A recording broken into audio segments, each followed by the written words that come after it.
we will be discussing about a 4x4 FIFO memory. That means 4 location, and each location can store 4-bit value. Now let's start. This part of the code is about the library and the packages. IEEE is the library. From that we will be using the standard logic 1164 package and numeric. And this part of the code is all about the entity declaration. So we will be using two constants or two generics: data width, FIFO depth. So data width is used to tell how many bits are storing in one particular location, and FIFO depth is used to tell how many location, that means in an array how many locations we want. So FIFO depth is used for that, and FIFO width is used to specify one element bits, how many bits at one particular location. And now these are our port declarations. We will be having a clock signal, reset, write enable signal, data in signal, read signal, data out signal, empty and full. Now let's discuss what are those.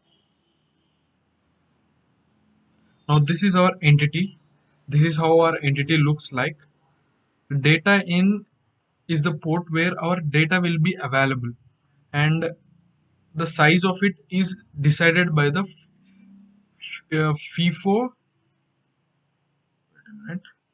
The size of it is decided by the data width. Using the data width, that is a generic, we will be varying the uh, data in number of bits of data in, basically. So, and write enable signal is a signal. By keeping it high for at least one clock cycle, we will be able to send the data into the FIFO.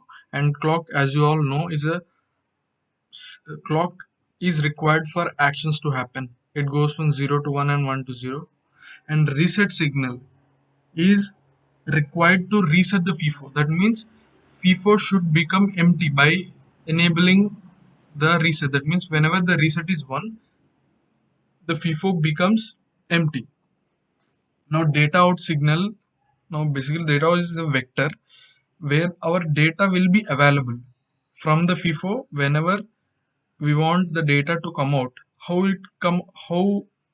it will be coming out is using read enable. By keeping the read enable high for at least one clock cycle, whatever the data which has gone first into the FIFO will come out, or it will be available at data out. And now these two signals, empty and full, will be indication for full or empty. If full is 1, that means FIFO is full, and if empty is 1, that means the FIFO is empty. Okay, let's go back to the code. Now this we have finished with the architecture. Now let's come to the, sorry, we have finished with the entity. Now let's come to the architecture. As you all know, architecture keyword, and it's a behavioral description of standard FIFO. This is the entity name. Begin keyword, and now this is the label for the process which we are writing.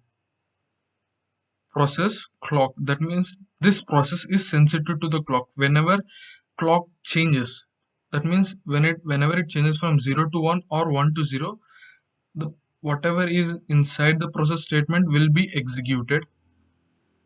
Now this is a data type declaration of our FIFO.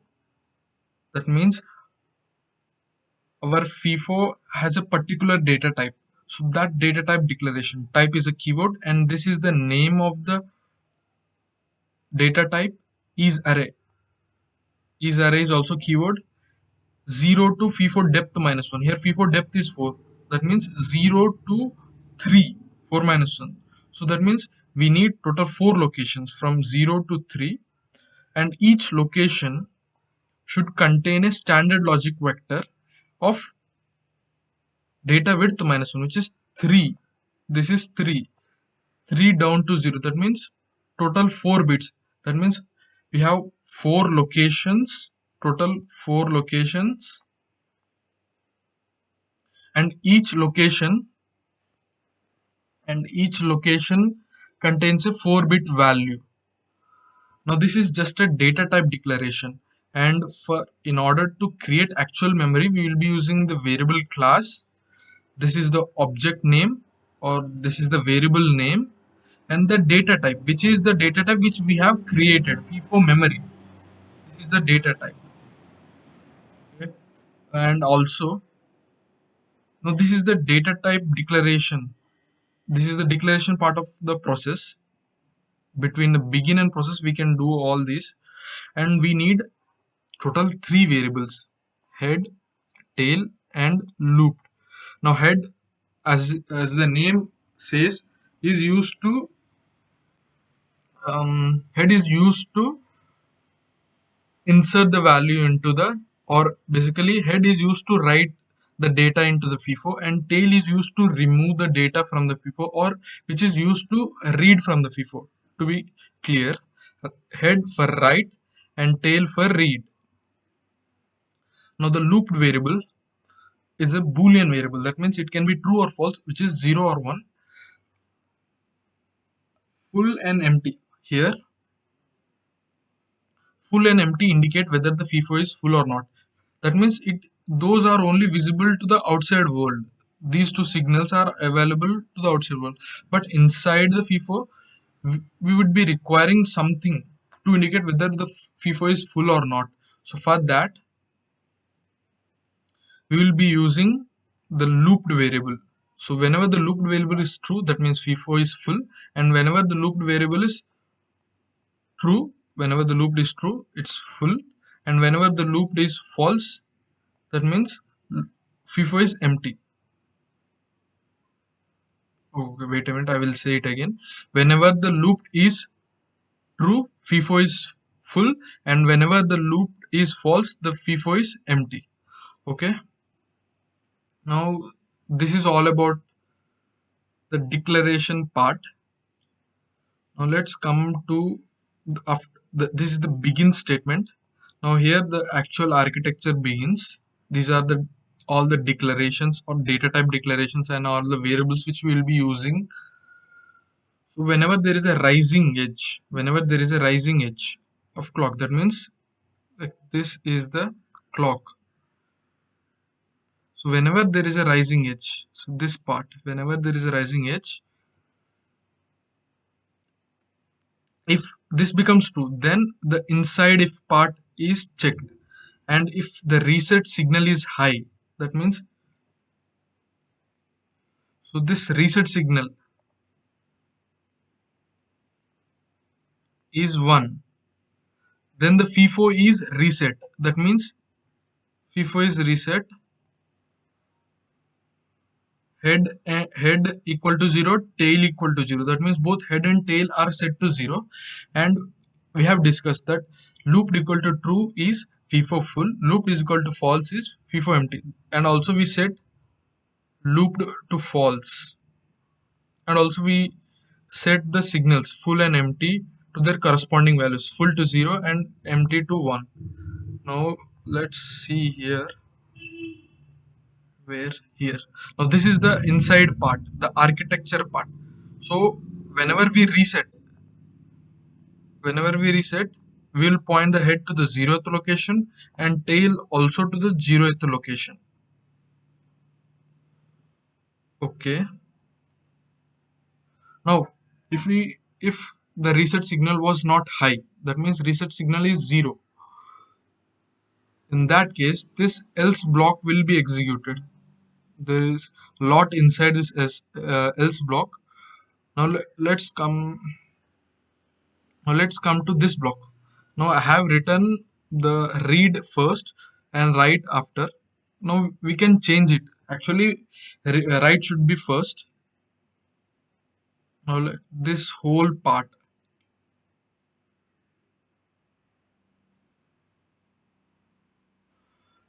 indicates to write the data inside the FIFO. If we keep the write enable 1 here from the entity, if we keep the write enable 1, let's keep the write enable 1 for at least one clock cycle. By keeping the right enable 1, and before that we need to load the data into data in. The data will go inside the and will go inside the FIFO. Now when this is true, now this if part will be checked. Loop is equal to false or head not equal to tail. Now what are these? We said that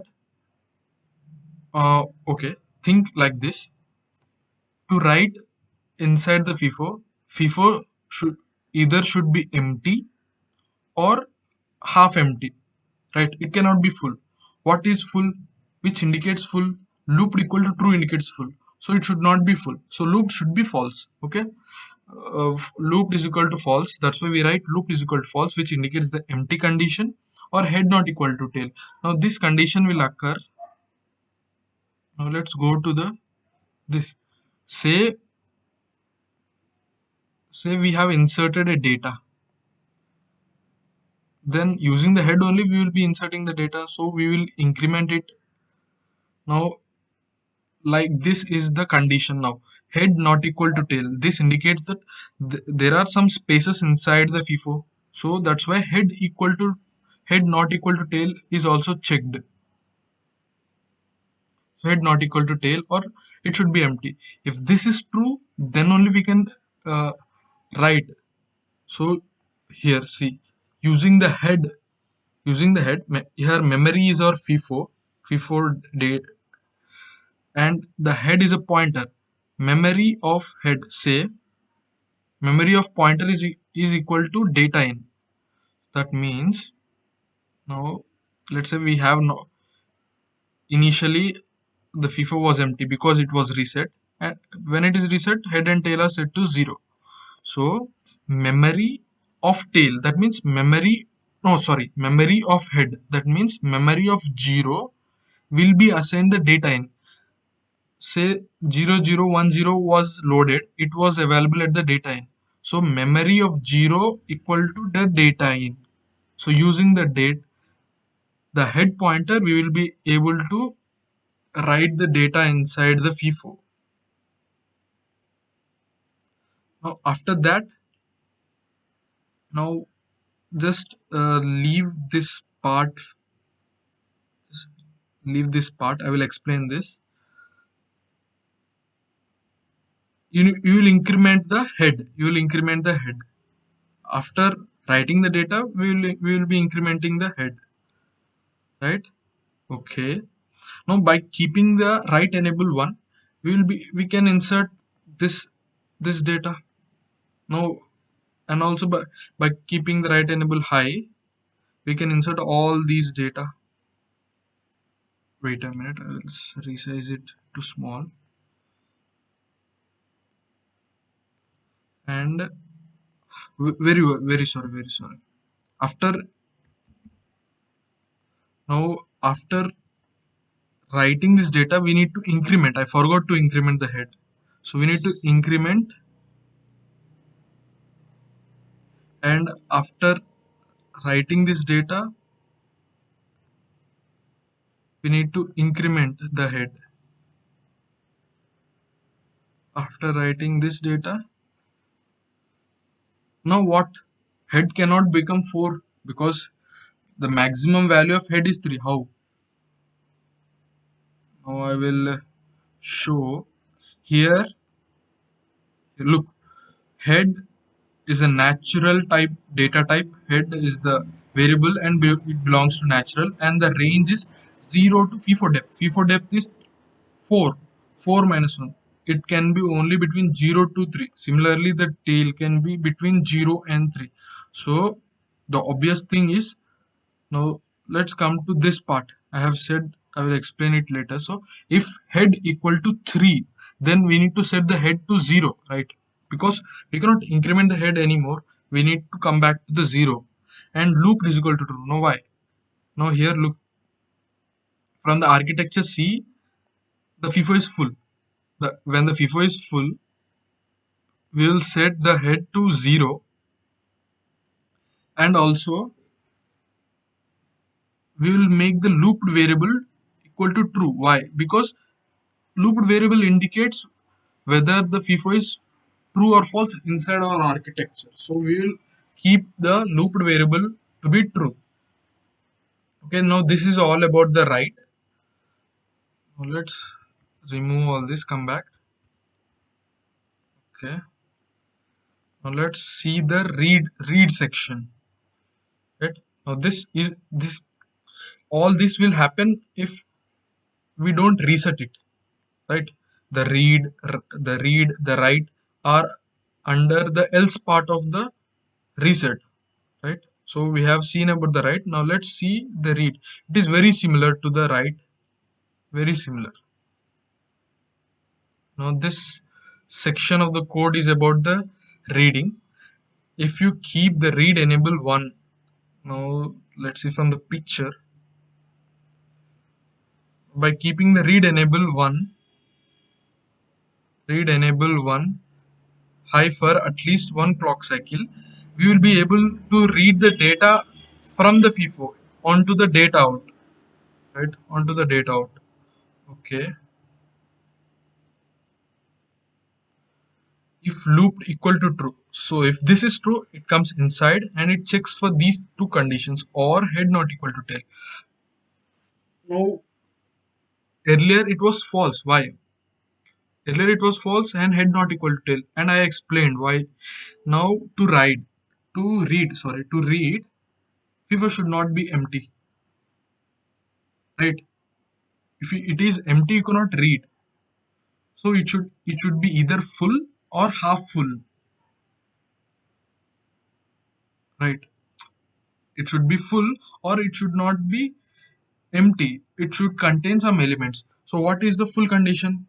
Looped is equal to true. So looped is equal to true is about the full, and head not equal to tail. Now why this condition? Because if there are say two elements in the FIFO, then head and tail will not be equal. So using these two are, if either of those is true, now we can read, right? If it is full, we can read, or if it is not totally full, we can read. Totally full is indicated by this condition. Now data out. This is our data out is memory of tail. As we said that using the tail we will be able to read. Using the head we will be able to write. So memory of tail.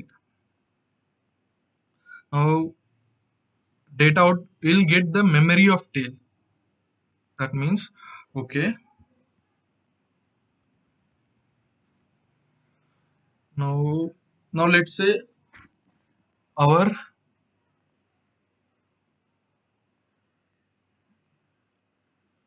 now what I'm doing is like uh, uh, before it should not be empty. So I need to fill some data. That's why I'm filling the data.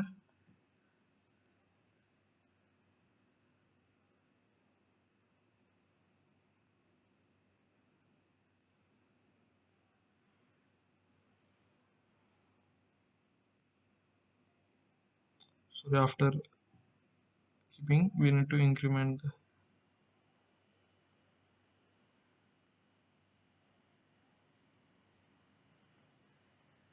the, when when this becomes true, this is set. Okay. Now in order to remove the data, we will be using the tail. Whatever the tail is pointing, that data will be removed. Now this data will be removed and the tail will be incremented. Look, after removing the data, now forgot about this part of the code. I will explain. Tail is incremented, right? So tail is incremented after removing. Tail is incremented. Similarly, by keeping the read enable signal high, again this data will be removed. Tail will be incremented.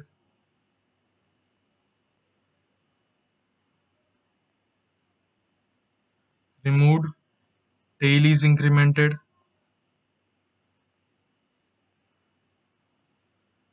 This is removed. Now the tail cannot become more, and tail is set to again 0. Now head will be here. By mistake I kept at 0. Now look. Oh no, no, it is here only. Now this condition, let's come to this condition. Whenever the tail becomes FIFO depth minus 1, here FIFO depth is 4, right? FIFO here, these are the constants which are declared. FIFO depth is 4. So whenever the FIFO depth is 4, that is tail becomes 3, we need to set the tail to 0 and we need to set the loop to false because then the FIFO is empty. Now the FIFO is empty, right? FIFO is empty now. There is no data inside the FIFO. So that's why we need to set the tail to 0 and the loop to false, which indicates that FIFO is uh, empty. Now there could be a condition where a head and tail are equal. Now now this is the condition which we will be looking. If head equal to tail, say head and tail are equal. Here we are checking head not equal to tail and head not equal to tail. There could be a condition where head and tail are equal. So if that happens, look, if looped full equal to 1, if else empty equal to 1, what is this implying? That means now head and tail are equal only in the two conditions: whenever the data is full or whenever the data is, oh sorry, whenever the FIFO is full or the FIFO is empty. In that two conditions only the head and tail are equal. How? Now we have seen that. We have seen that. Now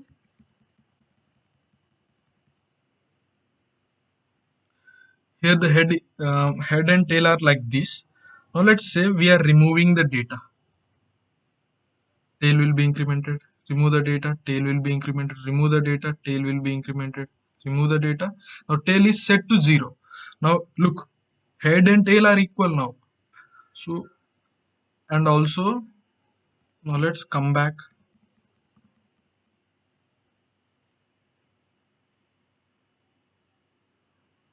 Okay. Now let's what do you call, now let's insert the data using the head. Head will be incremented.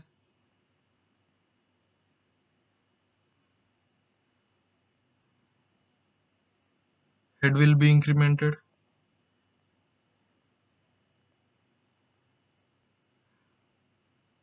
After inserting the data, head will be incremented.